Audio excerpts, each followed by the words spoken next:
बहुत समय पहले की बात है। एक छोटे से गांव में नीलम नाम की महिला रहती थी। नीलम का परिवार साधारण था और वह अपने पति विजय के साथ मेहनत मजदूरी करके अपना गुजारा करती थी। एक दिन की बात है, भरी दोपहर थी और सूरज आग उगल रहा था। नीलम अकेले खेत में काम कर रही थी। आमतौर पर दूसरे मजदूर भी वहां आते थे, लेकिन उस दिन कोई नहीं आया था। नीलम ने सोचा कि काम जल्दी खत्म करके घर चली जाएगी। काम करते करते जब नीलम को भूख लगी तो उसने अपना टिफिन उठाया और खेत के किनारे एक बड़े पेड़ के नीचे बैठ गई। छाव में बैठकर वह दोपहर की रोटी खाने लगी। अभी उसने रोटी तोड़कर मुंह में डाली ही थी कि तभी एक बूढ़े साधु बाबा वहां आ पहुंचे। उनका चेहरा थका हुआ था, कपड़े मैले और हाथ कांप रहे थे। साधु ने धीमी आवाज में कहा, बेटी, मैं 2 दिनों से भूखा हूं। अगर तुम्हारे पास कुछ खाने को हो तो कृपा करके मुझे दे दो। नीलम ने साधु को देखा और उसकी हालत समझ गई, लेकिन अगले ही पल उसके मन में विचार आया, मुझे भी तो भूख लगी है।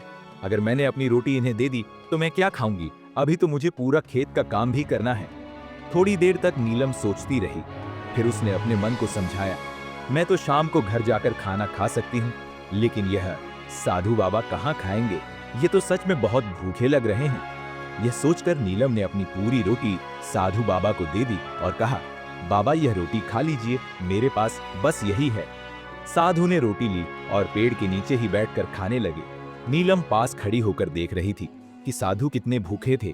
उन्होंने बिना कोई शिकायत किए रोटी खा ली। यह देखकर नीलम का दिल भर आया। उसने पास ही मिट्टी के घड़े से पानी निकाला और एक गिलास में भरकर साधु बाबा को दिया। साधु ने पानी पिया और राहत की सांस ली। फिर उन्होंने नीलम को धन्यवाद दिया और कहा, बेटा, तुमने मुझ पर बड़ा उपकार किया। 2 दिनों से भूखा था, यह रोटी और पानी मेरे लिए वरदान बन गए। नीलम ने मुस्कुराते हुए कहा, बाबा, यह मेरा धर्म था। आप 2 दिन से भूखे थे तो आपको खाना देना मेरा कर्तव्य था।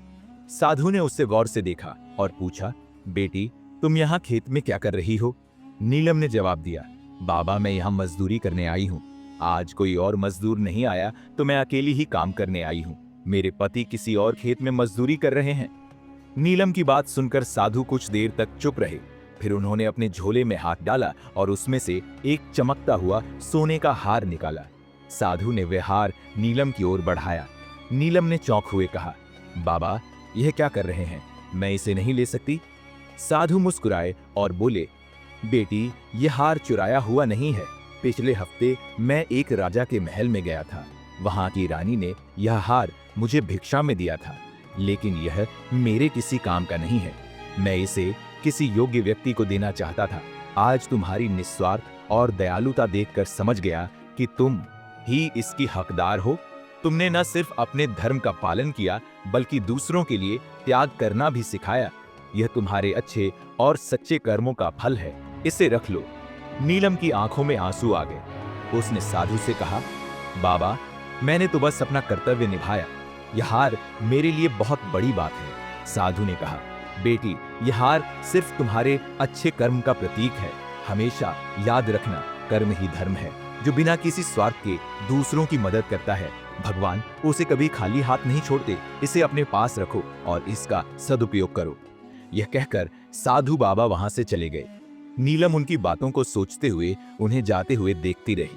उसकी आंखों से खुशी के आंसू बह रहे थे।